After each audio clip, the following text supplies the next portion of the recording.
Muy buenos días, estimados estudiantes. Bienvenidos por primera vez a la clase de Educación Cívica Segundo.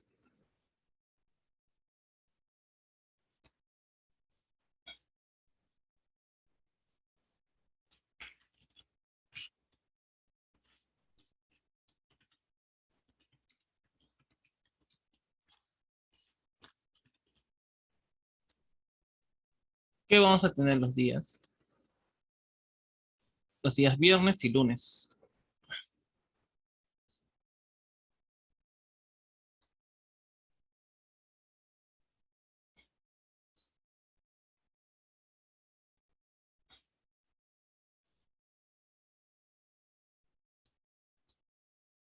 Los días lunes y viernes.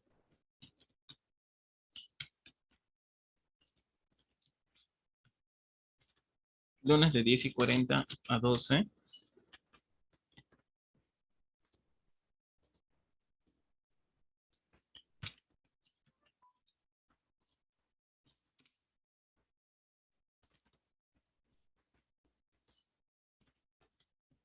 Y los días viernes, perdón.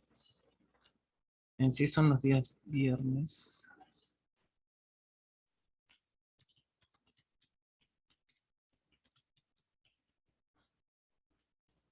Los días lunes de 9 a 10:20.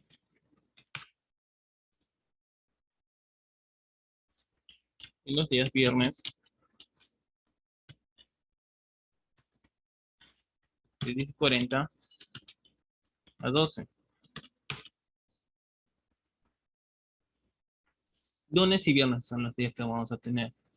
No, yo soy el docente Oscar Ávila.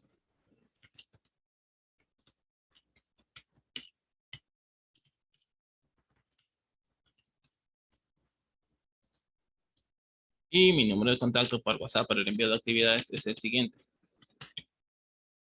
Y el correo les dejo para su a la disponibilidad de ustedes para que, digamos, envíen también sus actividades.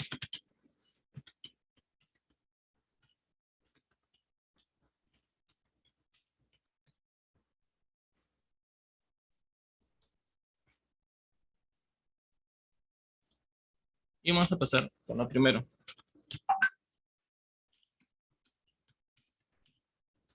¿Qué es educación para ustedes?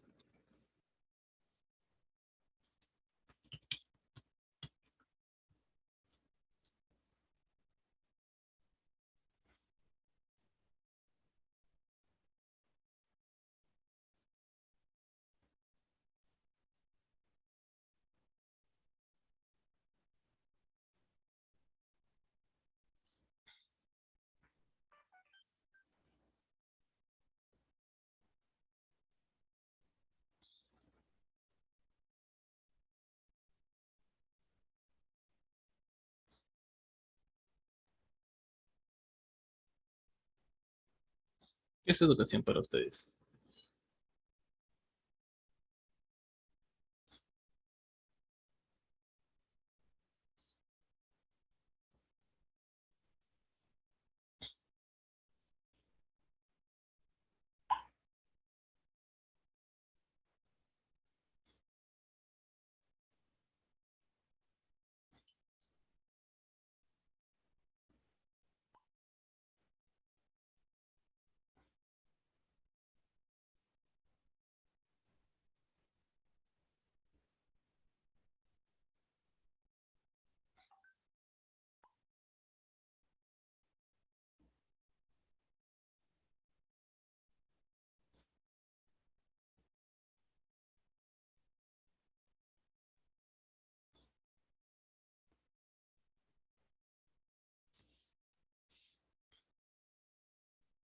La educación, que es el proceso de facilitar el aprendizaje o la adquisición de conocimientos, así como habilidades, valores, creencias y hábitos. El proceso educativo se da a través de la investigación, el debate, la narración de cuentos, la discusión, la enseñanza, el ejemplo y la formación general. La educación no solo se produce a través de la palabra, pues además está presente en todas nuestras acciones, sentimientos y actitudes. Generalmente la educación se lleva a cabo bajo la dirección de las figuras de autoridad, los padres, los educadores. pero los estudiantes también pueden educarse a sí mismos en un proceso llamado aprendizaje autodidacta. El conjunto de personas que tienen un protagonismo activo en la educación recibe el nombre de comunidad educativa. Cualquier experiencia que tenga un efecto formativo en forma que uno piensa, siente o actúa puede considerarse educativa. La educación puede tener lugar en contextos formales o informales. La educación formal está comúnmente dividida en varias etapas, como educación preescolar, escuela primaria, escuela secundaria y luego la universidad o instituto. Al concluir la formación se expide un comprobante o certificado de estudios que permite acceder a un nivel más avanzado. Existe una educación conocida como no formal, la no escolarizada, por la que a diferencia de la formal no se recibe un certificado que permita acceder a un nuevo nivel educativo. Al terminar la formación, normalmente los lugares que ofrecen la educación no formal son los centros comunitarios, instituciones privadas, organizaciones civiles o el Estado. El derecho a la educación ha sido reconocido por muchos gobiernos a nivel global. El artículo 13 del Pacto Internacional de Derechos Económicos, Sociales y Culturales de 1966 de las Naciones Unidas reconoce el derecho de toda persona a la educación.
El derecho a la educación ha sido reconocido por muchos gobiernos a nivel global. El artículo 3 del Pacto Internacional de Derechos Económicos, Sociales y Culturales de 1966 de las Naciones Unidas reconoce el derecho de toda persona a la educación, aunque en la mayoría de los lugares hasta una cierta edad la educación sea obligatoria. A veces la asistencia de la escuela no lo es, y una minoría de los padres eligen la escolarización en casa, a veces con la ayuda de la educación en línea.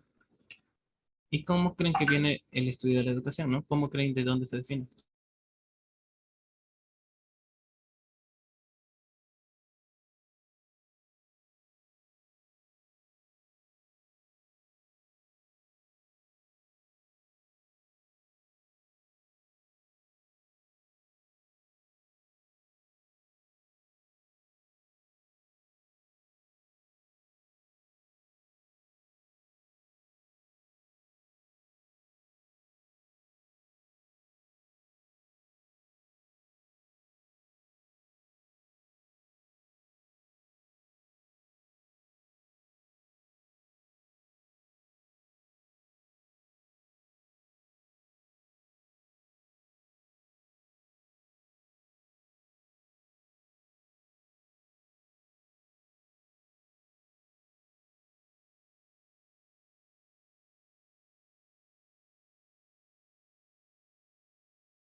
Etimológicamente, la palabra educación procede del latín educatio, crianza, o educo, entreno, que está relacionado con el homónimo educo, llevo adelante, saco, de fuera, y duco, conduzco. Asimismo, la palabra educación, como se explica al inicio, tiene por lo menos dos etimos latinos, educere y educare, siendo el segundo derivado del primero. Lo importante es que educere etimológicamente significa el promover el desarrollo intelectual y cultural del educando, es decir, desarrollar las potencialidades psíquicas y cognitivas propias del educando, desde su intelecto y su conocimiento, haciendo en tal proceso al educando activo. Por tal motivo es muy importante diferenciar la educación de la forzada e inculcada instrucción o del adoctrinamiento, en la que muchos países carecen la legislación que la prohíba. En la educación, el ser humano es un sujeto activo que en gran medida se guía por la inducción o incluso también por razonamiento aductivo, aunque principalmente por la deducción. En cambio, el sujeto de la instrucción o de un adoctrinamiento es aquel que solo se repite la información, ya sea correcta o ya sea errónea, como ha pasado mucho en historia, que se le inculca. Es decir, la genuina educación es un aprendizaje abierto que va más allá de esquemas preconcebidos y que tiende a favorecer el desarrollo de la conciencia, la razón e inteligencia de cada educando, y con estas cualidades el mejor desempeño de cada persona educada para llevar a cabo en lo posible su óptima forma de vivir, la cual se sobreentiende es una vida culta en sociedad. La educación es un proceso de socialización y interculturación de las personas, a través del cual se desarrollan capacidades físicas, intelectuales, habilidades, destrezas, técnicas de estudio y formas de comportamiento ordenadas con fin social, valores, moderación del diálogo, debate, jerarquía, trabajo en equipo, regulación fisiológica y cuidado de la imagen. Pero el término educación se refiere sobre todo a influencia ordenada ejercida sobre una persona para formarla y desarrollarla a varios niveles complementarios. En la mayoría de las culturas es la acción ejercida por la generación adulta sobre la joven para transmitir y conservar su existencia colectiva, que es un ingrediente fundamental en la vida del ser humano y la sociedad y se remonta a los orígenes mismos del ser humano. La educación es lo que transmite la cultura permitiendo su evolución.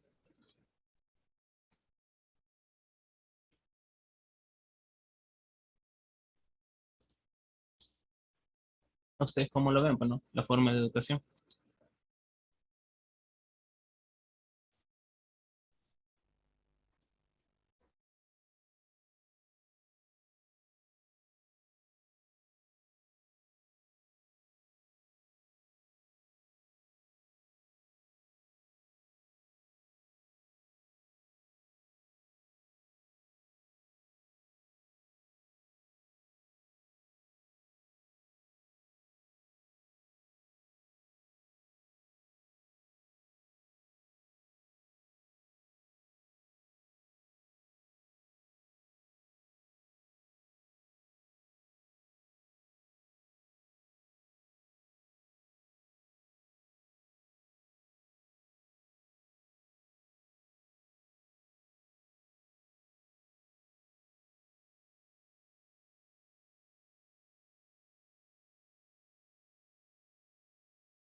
¿Y qué sería civismo? A ver, ¿qué es cívica? A ver, para poder juntar los dos términos. ¿Qué sería cívica para ustedes?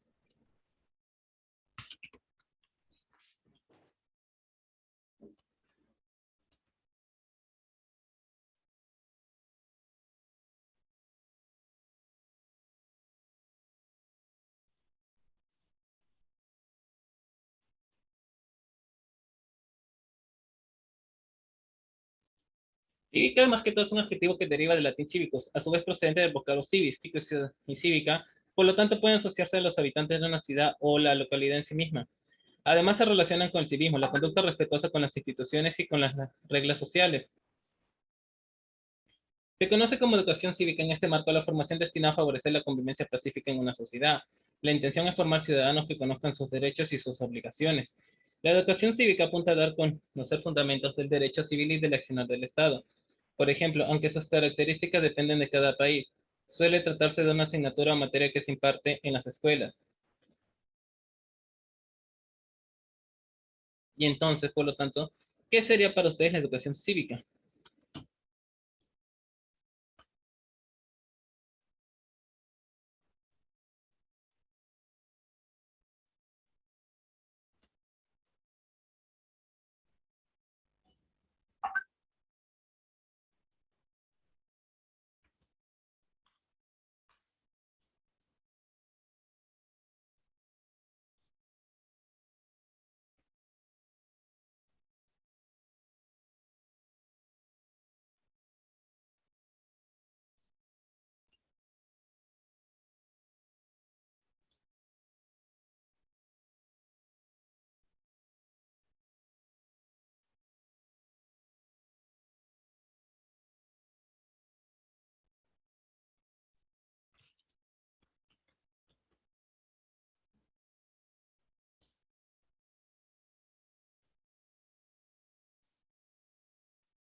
Educación cívica, educación para la ciudadanía, civismo, formación cívica, incluso formación ciudadana es un tipo de educación dirigida a las relaciones sociales que busca fortalecer los espacios de convivencia social entre las personas. La educación cívica es el estudio de los aspectos teóricos, políticos y prácticos de la ciudadanía, así como sus derechos y deberes, los deberes de los ciudadanos entre sí como miembros de un cuerpo político y para el gobierno. Incluye el estudio del derecho civil y el código civil, el estudio del gobierno con atención al papel de los ciudadanos, en oposición a los factores externos, en la operación y supervisión del gobierno. Dentro de una tradición política o ética dada, la educación cívica puede referirse a la educación de los ciudadanos. La historia de la educación cívica se remonta a las primeras teorías del civismo por Confucio en la antigua China y por Platón en la antigua Grecia. En China, junto con el confucianismo, se desarrolló la tradición del legalismo. Estas tradiciones, tanto en Oriente como en Occidente, se desarrollaron de manera diferente. Por lo tanto, con la incorporación en el pasado de conceptos diferentes de los derechos de los ciudadanos y aplicación de la justicia, junto con diferentes éticas en la vida pública, antes de que la traducción de la tradición legal occidental al chino, que comenzó en 1839, después de que la influencia por la tradición occidental fue traída a China, con los periodos de la restauración de la ley china tradicional y de la influencia por la ley soviética. Específico es el lenguaje ordinario común utilizado en a las leyes chinas que tiene un papel educativo significativo.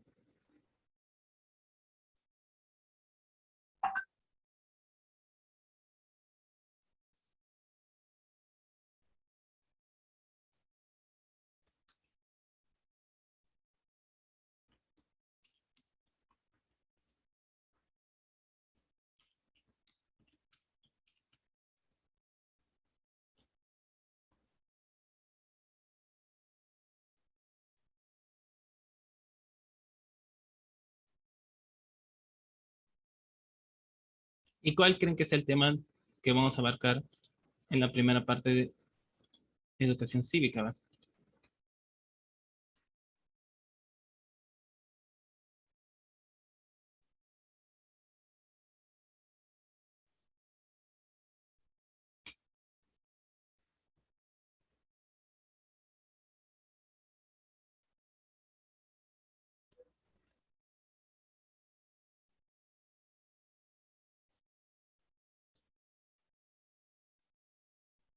Va a ser acerca del sujeto de derecho. ¿Qué creen que a qué se llame sujeto de derecho?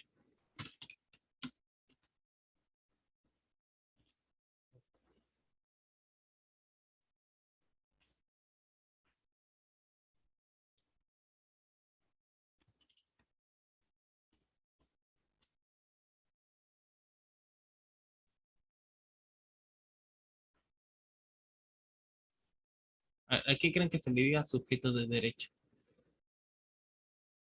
¿No? A ver.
Sujeto es un concepto que puede emplearse en diferentes formas.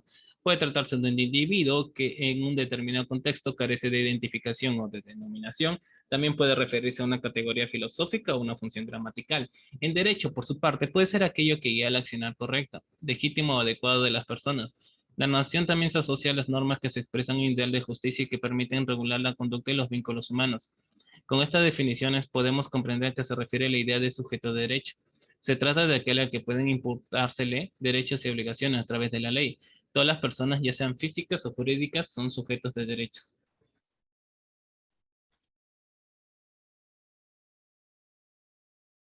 ¿No? Por ejemplo, es aquel que es centro de imputación de derechos y obligaciones.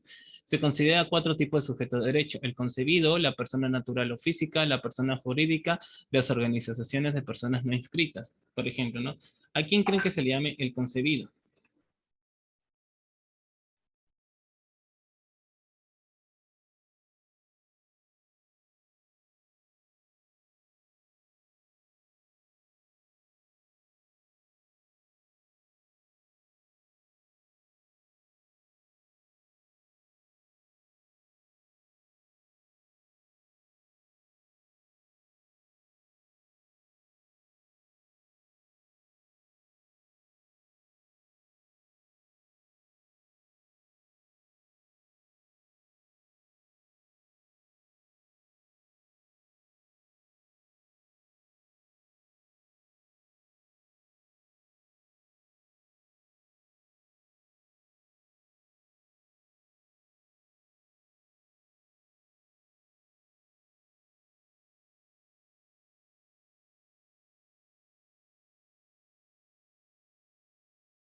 El concebido. El concebido es el ser humano antes de nacer, que pese a que depende de la madre para su subsistencia, está individualizado frente al ordenamiento jurídico. Es considerado sujeto de derecho para todo aquello en cuanto le favorece. La atribución de derechos patrimoniales está condicionada a que nazca vivo. Si nació muerto nunca existió, pero el derecho, si hubiera bienes que se le hubiese atribuido, regresan al patrimonio del cedente. La concepción que origina la vida humana, su interrupción, pues es un aborto, que es la privación del nacimiento, ya que, digamos, es el aniquilamiento del producto de la concepción de cualquiera de los momentos anteriores al término de la preñez, ya sea por expulsión violenta o por su destrucción en el vientre de las madres. La extracción del feto muerto no es aborto. Según el Código Penal, hay clases de aborto: autoaborto, aborto consentido, aborto no consentido, aborto abusivo o por profesionales, aborto terapéutico necesario, aborto preterintencional, aborto sentimental, aborto eugenésico.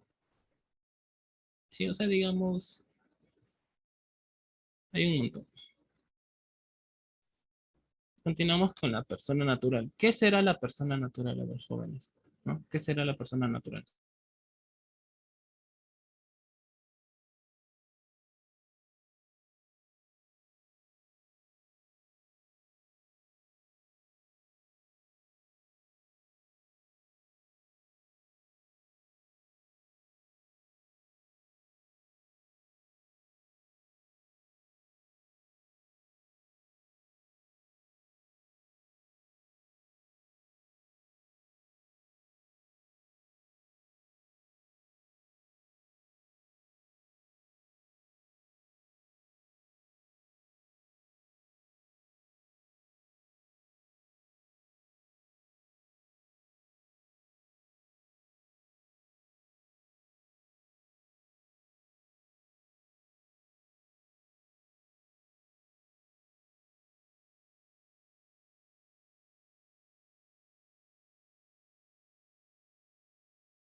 La persona natural son los seres humanos individualmente considerados, que se inicia con el nacimiento y concluye con la muerte, y en caso de ausencia pueden finalizar por declaración de muerte presunta.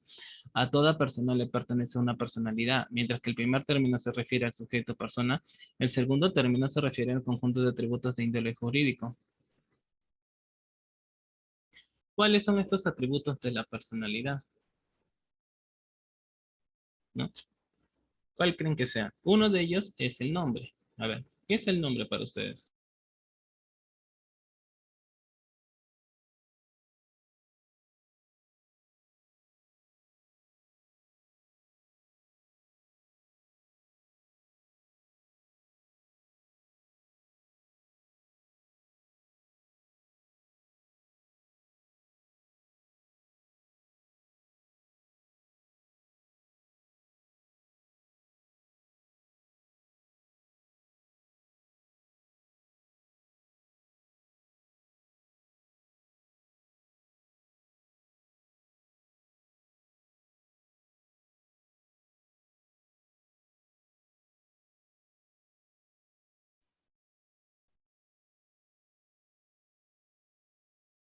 El nombre es la designación o denominación verbal, ¿no? Que se le da a una persona, animal, cosa o concepto tangible, concreto o abstracto para distinguirlo de otros. Como signo en general es estudiado por la semiótica, como signo en torno general por la semiología. Los nombres, ¿no? Su función principal de los nombres es realizar la función comunicativa de designar o apuntar a un referente. Desde este punto de vista, los nombres se pueden clasificar en nombres propios y nombres comunes, en la cual nosotros utilizamos, bueno, los nombres propios. El siguiente, ¿no? El Estado. ¿Qué es el Estado para ustedes? ¿Saben?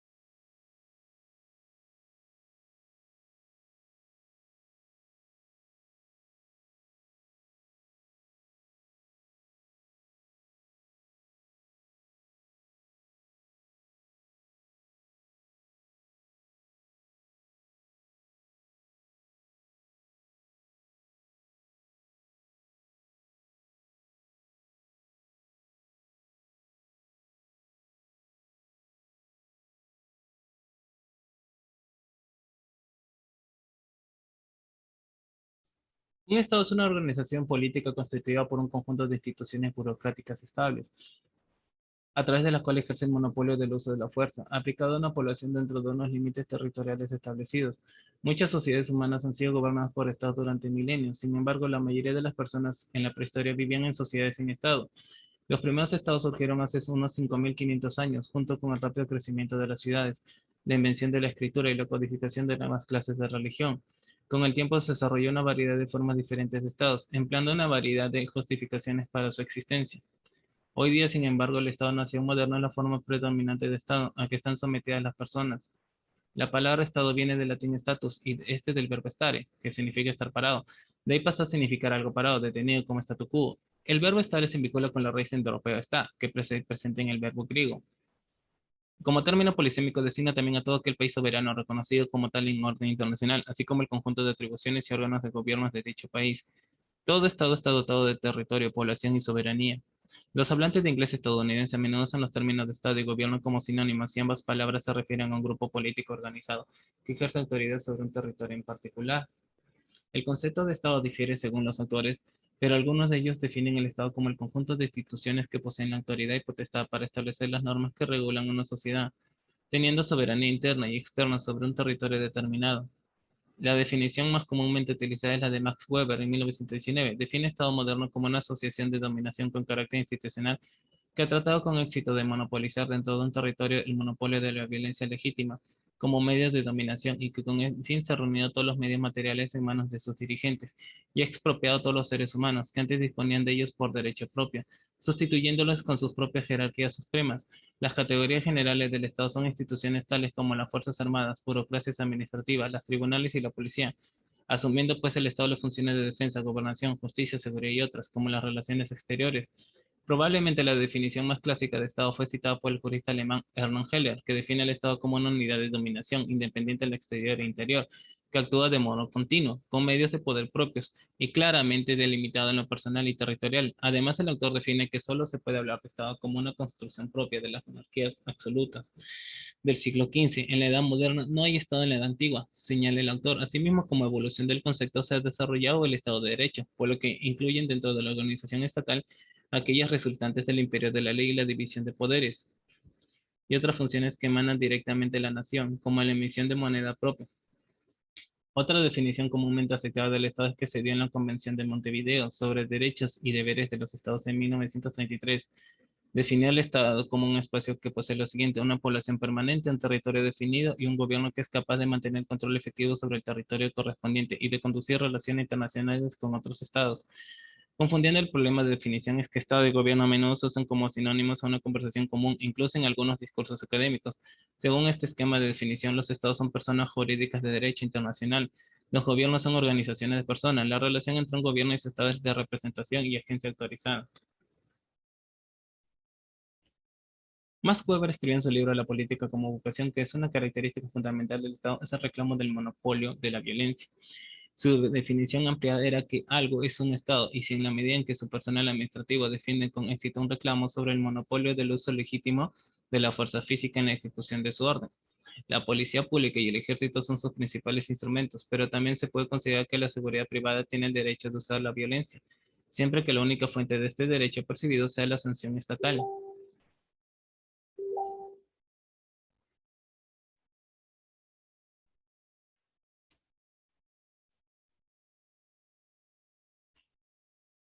La capacidad de un Estado a menudo se mide en términos de su capacidad física, fiscal y legal. La capacidad fiscal significa que la capacidad del Estado para recuperar los impuestos para proporcionar bienes públicos y la capacidad legal que significa la supremacía del Estado como único árbitro de resolución de conflictos y la ejecución de contratos. Sin algún tipo de coacción, el Estado no podría de otro modo hacer valer su legitimidad en la esfera de influencia deseada. En los estados tempranos sin desarrollo, este papel lo desempeñaba a menudo el bandido estacionario que defendía a los aldeanos de los bandidos errantes, con la esperanza de que la protección incentivara a los aldeanos a invertir en la producción económica, con la esperanza de que el bandido estacionario eventualmente pueda usar su poder coercitivo para expropiar parte de esa riqueza. En regiones donde la presencia del Estado se siente mínimamente, los actores no estatales pueden usar su monopolio de la violencia para establecer la legitimidad y el orden. Por ejemplo, la mafia siciliana se originó como una banda de protección que brindaba protección a los compradores y vendedores en el mercado negro. Sin este tipo de ejecución, los participantes en el mercado no tendrían la confianza suficiente para confiar en que sus contrapartes cumplirían con los contratos vigentes y el mercado colapsaría. Incluso en los mercados ilícitos y clandestinos, la violencia se utiliza para hacer cumplir los contratos en ausencia de una solución de conflicto legal accesible. Charles Tilly continuó con esta comparación para decir que la guerra y la construcción del Estado son en realidad las mejores representaciones de lo que puede convertirse el crimen organizado.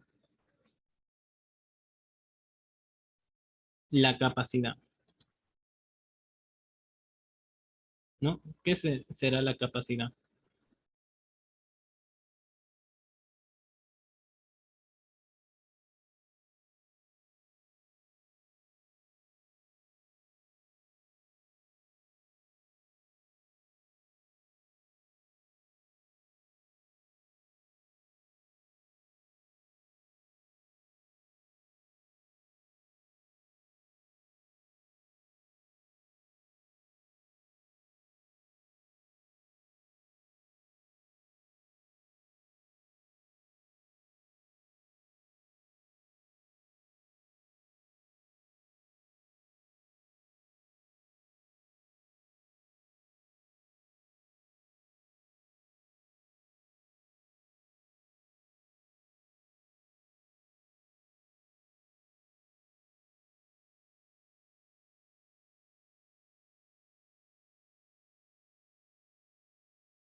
A ver, ¿no? Ya que recordamos, el estado es la situación que determina persona ocupa dentro del grupo familiar o dentro de la sociedad.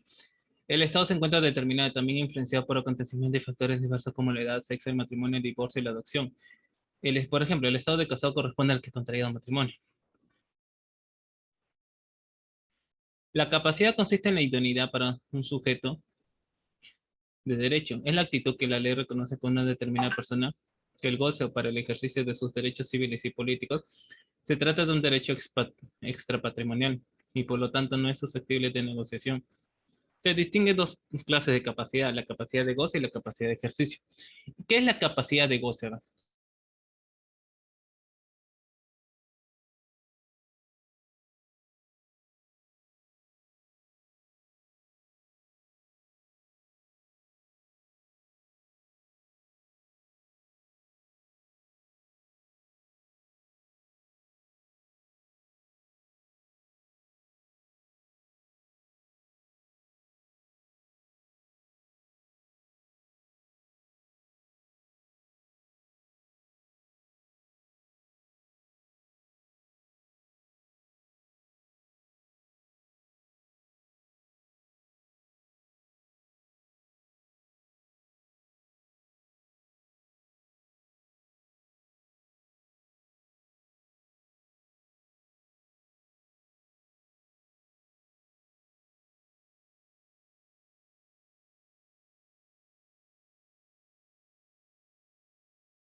La capacidad de goce es la actitud o de ser dueño titular de un derecho.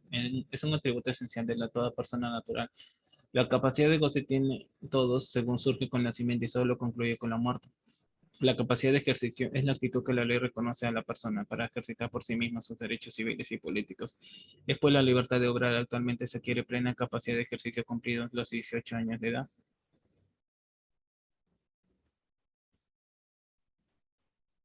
¿Y qué sería la incapacidad? A ver, ¿qué sería la incapacidad? La incapacidad, falta de actitudes para ser sujeto de derecho. Entre uno de ellos, la incapacidad jurídica, que es la falta de actitud jurídica para ejercer derechos y contraer obligaciones, el artículo 43 y 44 del Código Civil. Entre la incapacidad, ¿no? Tenemos la absoluta, que es una incapacidad plena y general. Las personas comprenden ellas no pueden ejercer por sí mismas derecho alguno de los cuales sean titulares. Tenemos a los menores de 16 años, los que se encuentran privados de discernimiento, los sordomudos, ciegos mudos y ciegos de manera indubitable. La incapacidad relativa es la incapacidad de las personas que han perdido o están privadas parcialmente de su capacidad civil de ejercicio. Se encuentran limitados al ejercicio de determinados derechos, de manera que otros derechos sí pueden ser ejercidos directamente por el sujeto. Existen 8 casos, por ejemplo, los mayores de 16 y menores de 18 años. Esta incapacidad se exacta en los siguientes casos, por matrimonio o por obtener un título oficial que le autorice para ejercer una profesión o oficio. Los retardados mentales, los que adolecen de deterioro mental, que les impide expresar su libre voluntad. Los pródigos, los que incurren en mala gestión. Los ebrios habituales, los toxicómanos, los que sufren pena que llevan en Salaín. Interdicción civil, se trata de los sentenciados a pena privativa de libertad.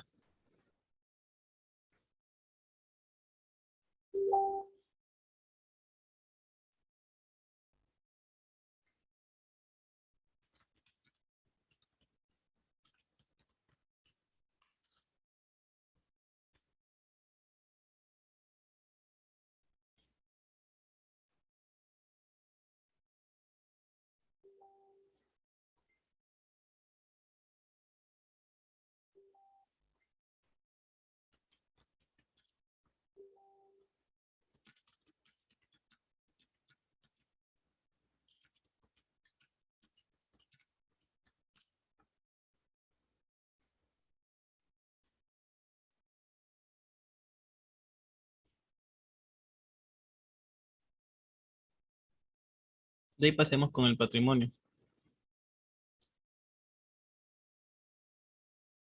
El domicilio se entiende como domicilio como el lugar donde permanentemente vive una persona o una familia.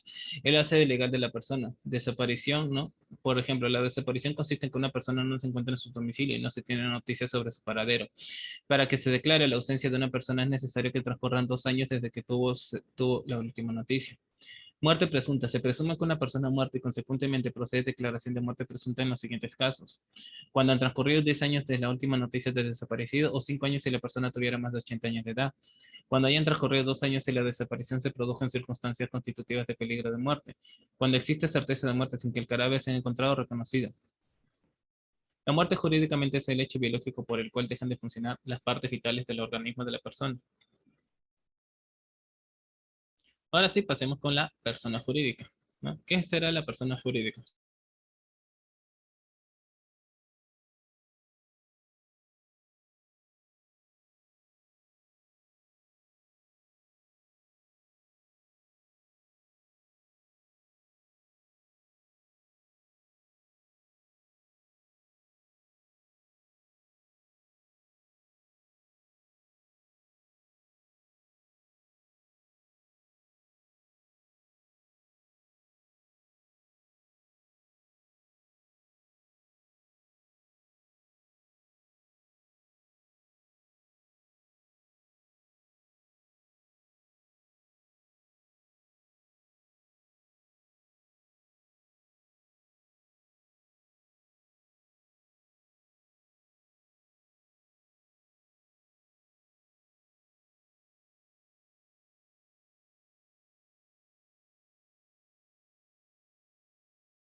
La persona jurídica es un ente abstracto creado por el derecho para explicar la reunión de dos o más personas naturales a través de instituciones para alcanzar determinados fines. Se presentan, pues, ¿no? las personas jurídicas de acuerdo al Código Civil. Por ejemplo, uno de ellos es la asociación. La asociación, que es una organización estable de personas naturales o jurídicas o de ambas que a través de una actividad común persiguen un fin no lucrativo. La asociación es una persona jurídica donde participan varias personas naturales que ponen en común sus conocimientos y recursos para un objeto determinado o para realizar una actividad específica. La asociación debe contar con un patrimonio. La sociedad tiene que contribuir con una cotización. La calidad de la sociedad es inherente a la persona, importante, no es hereditaria. El estatuto debe constar en escritura pública. La Asamblea General es el órgano supremo de la fundación. ¿No? Tal vez hemos escuchado de fundaciones por ahí, ¿no? La fundación es una organización no lucrativa, instituida mediante la aceptación de uno o más bienes que la realización de objetos de carácter religioso, existencial, cultural y otros de interés social. Se constituye mediante escritura pública por una o varias personas naturales o jurídicas beneficiarias. No intervienen en la administración de la fundación. Obviamente el fin de la fundación debe ser lícito. El comité, que es una organización de personas naturales jurídicas de ambas dedicada a la recaudación pública de aportes destinados a una finalidad altruista. El acta constitutiva y el estatuto del comité pueden constar para su inscripción en el registro. El documento privado con legalización notarial de las firmas de los fundadores se debe especificar la finalidad altruista para la cual se crea el comité. Al igual que la asociación se consta en escritura pública y su órgano supremo es la Asamblea General. Las comunidades campesinas y nativas, que son organizaciones tradicionales estables de interés público, constituidas por personas naturales, cuyos fines se orientan al mejor aprovechamiento de su patrimonio para beneficio general y equitativo de los comuneros, promoviendo su desarrollo integral. Están regulados por legislación especial. Para la existencia legal de las comunidades se requiere, además de la inscripción en el registro respectivo, su reconocimiento oficial. Las personas jurídicas de derecho privado con fines de lucro. Sociedades mercantiles surgen de la voluntad de dos o más personas para realizar actividades económicas con fines de lucro. Están regulados por la Ley General de Sociedades Mercantiles, sociedades colectivas, sociedades anónimas, entre otros. Las personas jurídicas de derecho público son las instituciones o empresas creadas mediante ley. Por ejemplo, tenemos los ministerios, las universidades públicas y municipios. ¿Creen que hay organizaciones de personas no inscritas? ¿Sí o no? A ver, ¿usted qué opina?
A ver, la persona jurídica, ¿no?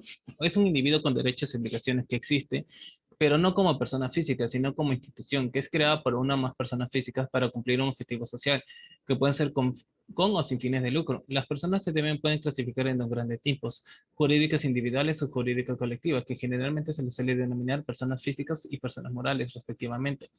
En otra palabra, una persona jurídica colectiva es el que tiene la capacidad de adquirir tantos derechos como obligaciones, y que no es una persona física. Así, estas primeras, el derecho se les atribuye y reconoce una persona jurídica propia, por lo que en este sentido, la personalidad debe entenderse como la actitud para el sujeto activo o pasivo de las relaciones jurídicas.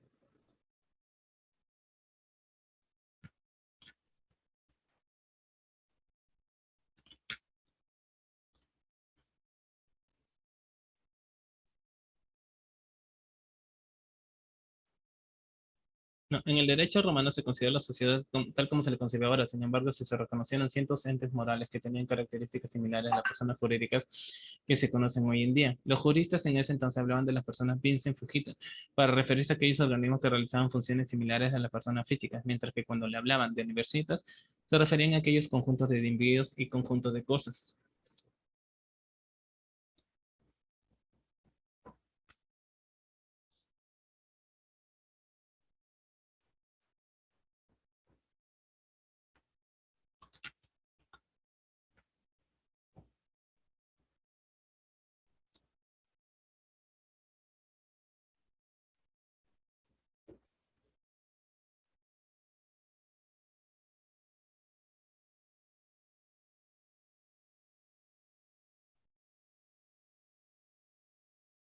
Las organizaciones personas no inscritas es el conjunto de personas que se organizan buscando un fin valioso, pero que no han cumplido con el requisito formal de inscribirse en el registro correspondiente, por lo cual no constituyen una persona jurídica.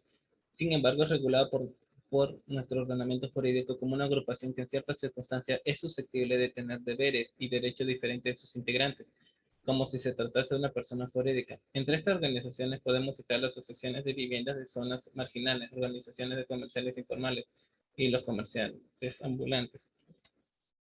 Una vez sabiendo eso, vamos a pasar a que respondan algunas preguntas que están en su libro, ya que lo tienen que hacer acá mismo en clase. Ya está en la página número 7.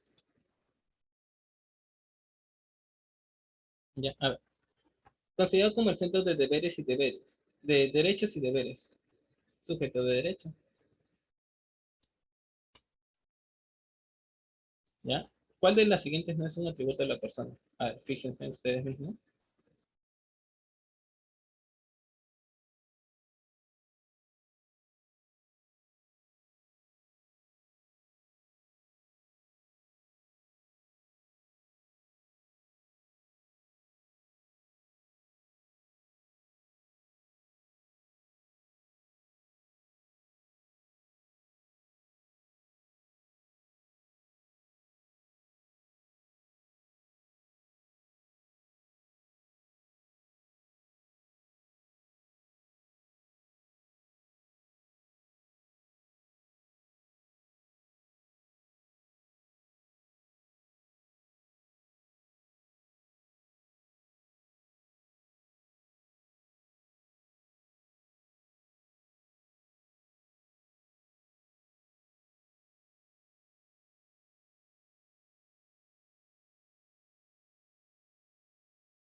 Entonces, ¿cuál sería la respuesta?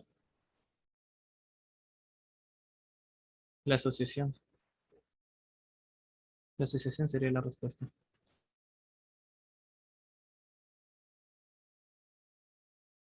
La tercera, la capacidad de ejercicio se adquiere desde el momento de nacimiento de la concepción que se quiere mayoría de edad, que se tiene un título de la inscripción al registro civil. ¿Cuál sería, digamos, con respecto a la capacidad de ejercicio? No de goce, por si acaso. Capacidad de ejercicio. ¿Cuál creen que sea la respuesta?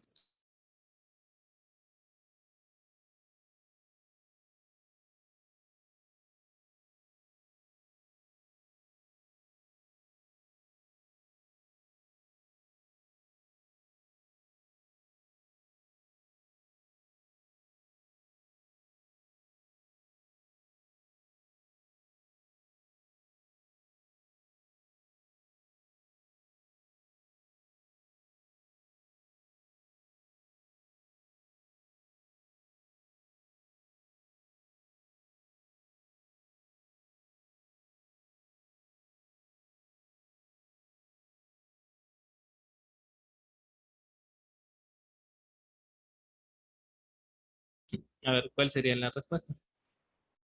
A, B, C, D o E.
¿Nada?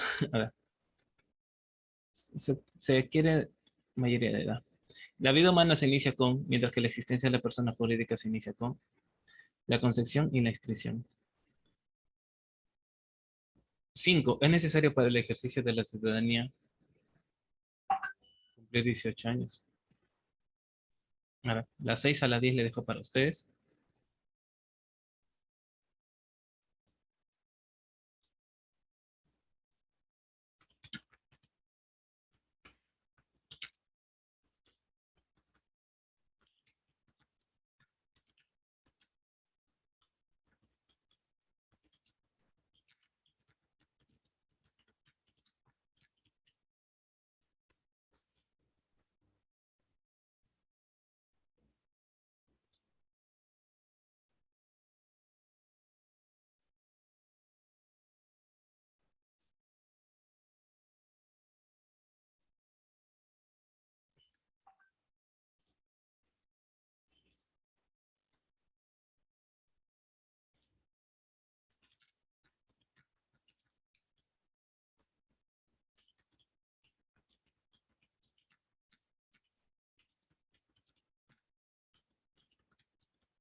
Según el Código Civil, la vida humana comienza con, mientras que la persona humana se inicia con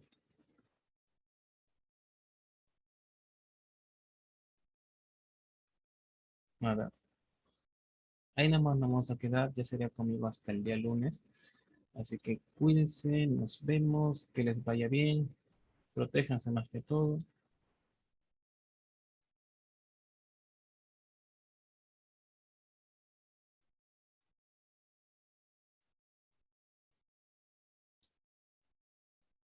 Bye.